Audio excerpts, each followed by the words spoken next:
abanyamakuru bakora no baracyari kwandika inkuru. Uyu munyamakuru ari hano Kajete bamwoherereje iki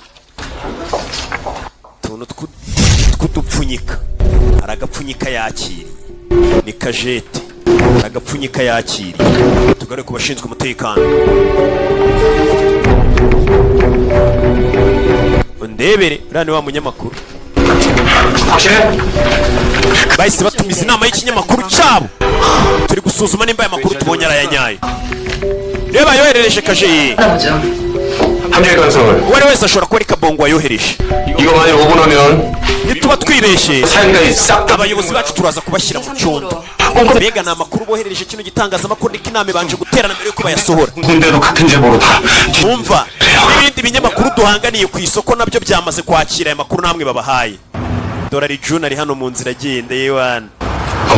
Ari June reba muri telefone yawe boss.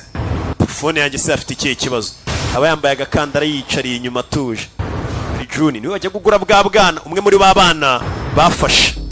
Kura muri telefone ye. Dore ngo yarashe we. Ari June wibukana umushinja cya mukuru. Ibiro by'amajyaruguru. Akiyagera. Ese ibyo bagushinjura byemera? Imbaraga zawe zikoreshaga nabi Kabongo menye yamutanze. Ibyo bagushinja urabyemera?